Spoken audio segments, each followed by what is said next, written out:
This time we will discover my second language learning style and strategies by relating it with Chapter 5, Individual Differences. Hello everyone, my name is Amni Syafiqah Binti Ali, my matrix number 056903 and I am from band 5B. Because I was born into a Malay family, I grew up speaking Malay as my first language. I began learning English as a second language when I was 5 years old and have continued to do so until this day. When I was a child, my parents sent me to a preschool and my education was informal and natural until I was 7 years old. Although I'm not completely fluent and accurate when communicating in English, I am able to speak and score higher marks during examinations. To get the emphasis or become familiar with the language, some practice is required. So now, let's start with my dominant learning style. For a better understanding, I prefer to read and study with graphic information.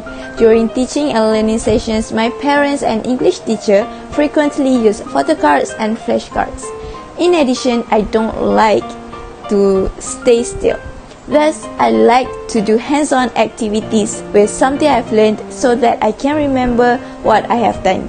And I also have a tendency to remember things quickly when I write them several times. As a result, I am a visual and kinesthetic learner.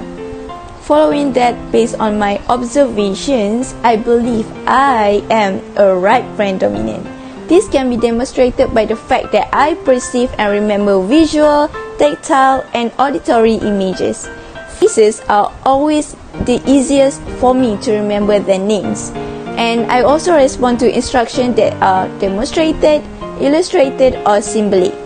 I am more effective at inductive methods in which I learn by observing things and theories and then drawing broad conclusions. Furthermore, I appear to be more adept at dealing with the big picture, generalizations, metaphors, and creative articulations.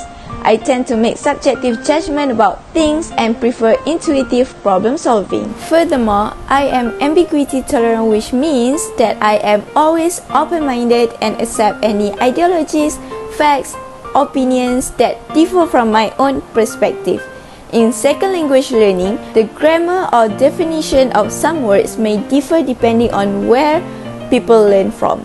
For example, the word toilet in the UK and bathroom in the US have the same meaning, which is a place to relieve yourself, but for different words. So, I can use either word to make sentences or use when speaking. So now, let's move on with my learning strategies.